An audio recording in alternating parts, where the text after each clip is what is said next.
Assalamualaikum warahmatullahi wabarakatuh.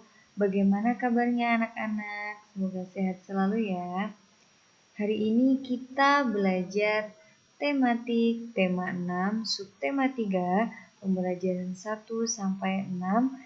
Hari ini kita belajar bersama Bu Hanif. Jangan lupa kalian tetap semangat dan selalu jaga kesehatan ya.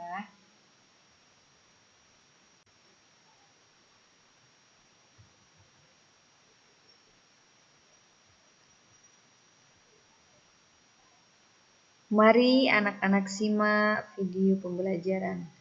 Kita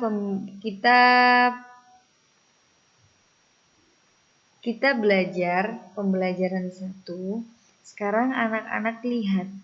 Coba di situ ada gambar Sungai Pesanggerahan dahulu dan sekarang.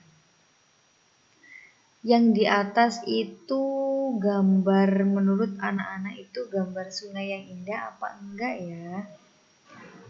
Yang nomor 2 itu sungai yang indah apa justru sungai yang kotor? Ceritakan pendapatmu tentang kondisi kedua sungai tersebut kepada teman sebangkumu. Gambar itu menunjukkan kondisi sungai di Jakarta dan sekarang. Menurutmu siapakah yang berperan untuk mengubah sungai tersebut? Ternyata semua berasal dari satu orang yang peduli dan bertekad baja. Sekarang kita bahas ya. Untuk yang gambar pertama itu gambar sungai yang sangat kotor. Dan gambar yang kedua itu adalah gambar sungai yang sangat bersih. Untuk kita menjadikan sungai yang bersih dimulai dari diri kita sendiri, bukan orang lain. Kita tidak boleh contohnya untuk membuang sampah, tidak boleh sembarangan dan lain sebagainya.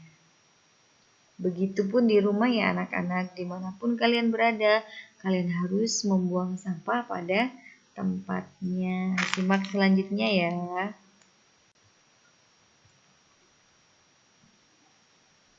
Di sini ada cerita si pendekar kali Pesanggerahan. Silakan ya, Bu Hanif kasih waktu untuk kalian membaca, kemudian nanti kita bahas bersama-sama. Silakan dibaca anak-anak.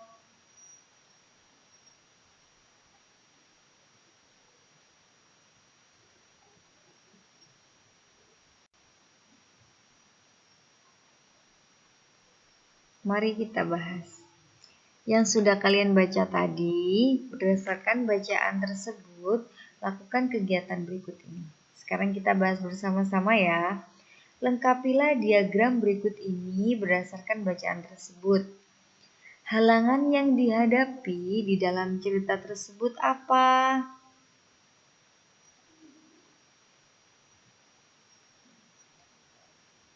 Masyarakat yang tidak satu tujuan, benar sekali. Kemudian sikap yang dimiliki. Seperti apa sikap yang dimiliki Bang Idin? Sikap yang percaya diri dan optimis, benar sekali. Kemudian usaha yang dilakukan. Usaha yang dilakukan Bang Idin apa? Usahanya Bang Idin selalu berusaha untuk membuat bersih dan indah, pada akhirnya Bang Idin tercapai.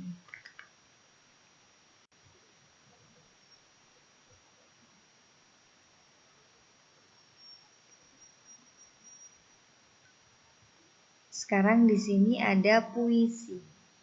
Puisi dengan judul Penjaga Alamku. Sekarang Bu Hanif mau baca, kalian simak ya. Penjaga alamku, kau tidak pernah lelah. Kau tidak pernah putus asa.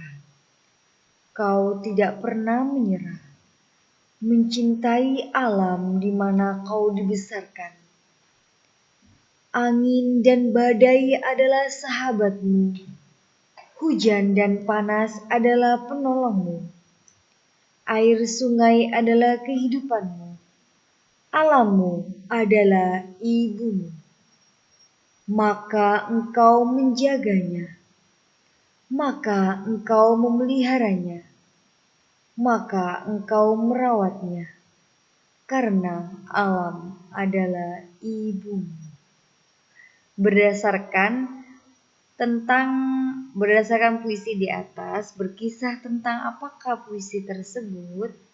Puisi tersebut berkisah penjaga alamku. Benar sekali. Usaha apa saja yang harus dilakukan untuk menjaga alam? Menurut kalian usaha apa yang bisa untuk menjaga alam?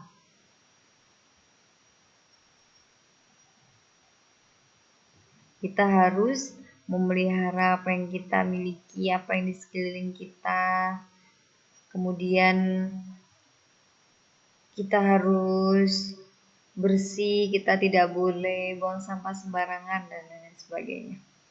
Mengapa alam dalam puisi ini disebut sebagai ibu? Mengapa alam di sini disebut sebagai ibu? Karena alam adalah segalanya seperti ibu.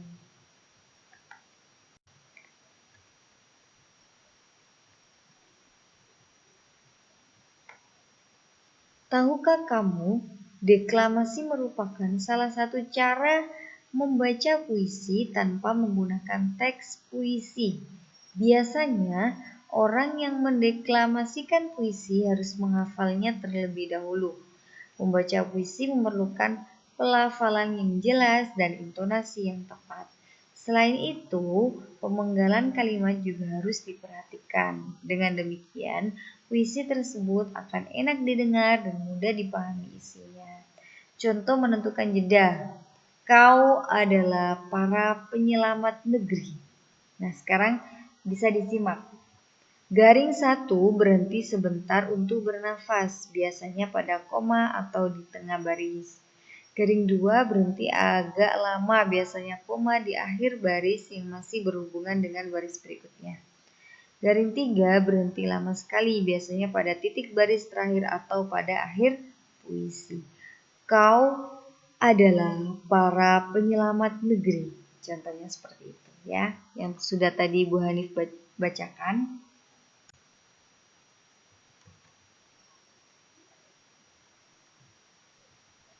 Perhatikan gambar di atas. Pernahkah kamu menemukan anak-anak yang bekerja menjadi pemulung seperti di atas?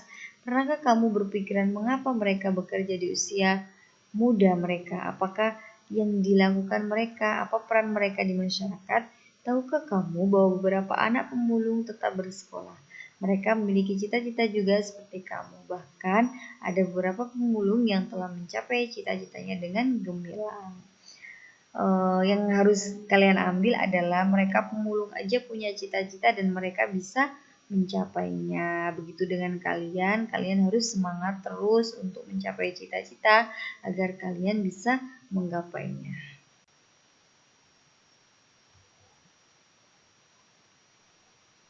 Sekarang ada cerita Aku Sarjana Pemulung. Di sini ceritanya dia anak pemulung tapi dia bisa mencapai cita-citanya dengan bagus.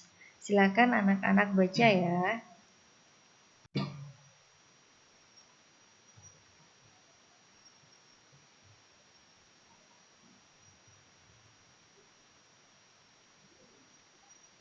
Anak-anak nanti bisa isi kolom-kolom ini ya. Nanti tugas akhirnya ada di slide terakhir.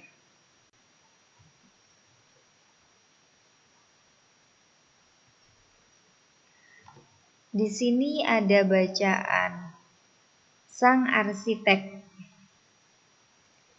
Silakan anak-anak baca ya.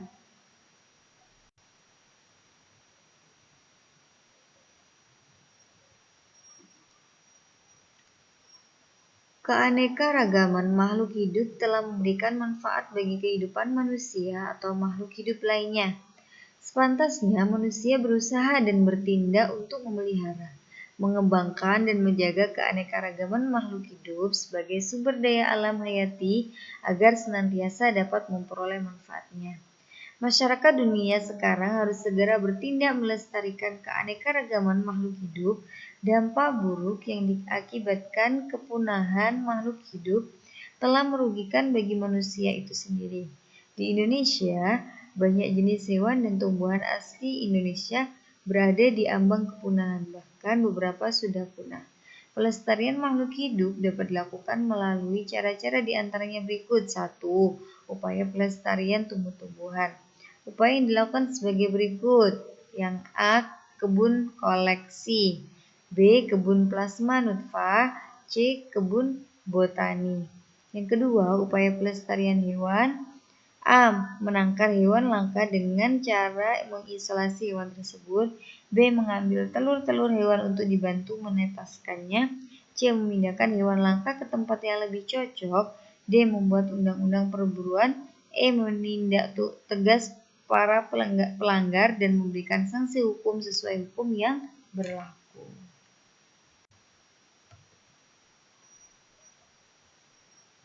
Sekarang kalian lihat gambar, di situ ada peta. Peta di atas disebut peta tematik, yaitu peta yang berisi informasi khusus. Peta persebaran sumber daya alam berupa tumbuhan di atas menunjukkan daerah-daerah yang memiliki sumber daya tumbuhan untuk kebutuhan hidup masyarakat Indonesia. Sumber daya alam tumbuhan diantaranya adalah tanaman pangan, tanaman industri, dan hutan.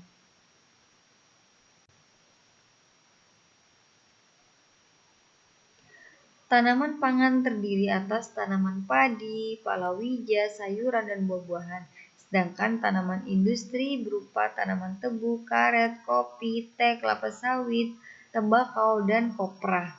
Tanaman hutan diperlukan untuk mencegah banjir, tanaman longsor menyimpan cadangan air, serta perlindungan hewan. Sumber daya alam berupa hewan terdiri atas hewan liar dan hewan ternak. Hewan liar tinggal di hutan dan taman-taman nasional untuk dilindungi dari kepunahan. Contoh hewan liar tersebut yaitu harimau, kera, orangutan, gajah, badak, banteng, dan anoa. Hewan ternak merupakan hewan yang dipelihara atau diternak untuk memenuhi kebutuhan manusia. Contoh hewan ternak yaitu ayam, itik, sapi, udang, dan domba. Sekarang sebenarnya di dunia ini tidak ada yang sia-sia, maka dari itu kita harus merawat apa yang kita punya, apa yang di sekitar kita harus merawat dengan baik.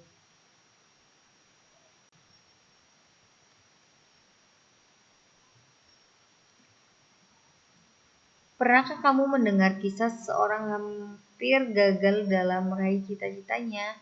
Simaklah cerita berikut ini lalu ambil nilai-nilai penting di dalamnya. Silakan kalian baca, di sini ada cerita meraih cita walau nyaris putus asa. Kalian baca ya cita-citanya.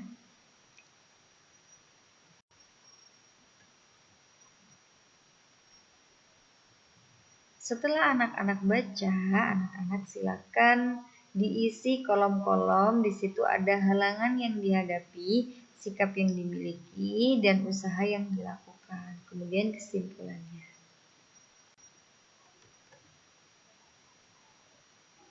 Setiap agama memiliki kekhasan dan keunikan pada tempat ibadahnya. Kekhasan dan keunikan dipengaruhi oleh fungsi dan budaya masyarakat sekitar menggunakannya. Amatilah berbagai tempat ibadah yang ada di daerahmu.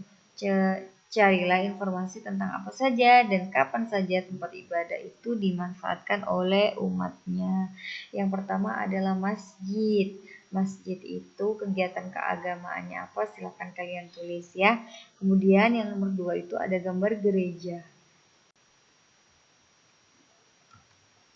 Kemudian gambar selanjutnya ada gambar pura, ada gambar kelenteng. Silakan kalian isi di situ kegiatan keagamaannya.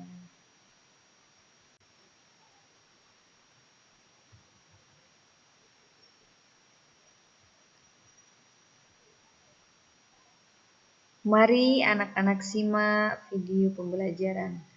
Kita Kita belajar pembelajaran 1. Sekarang anak-anak lihat.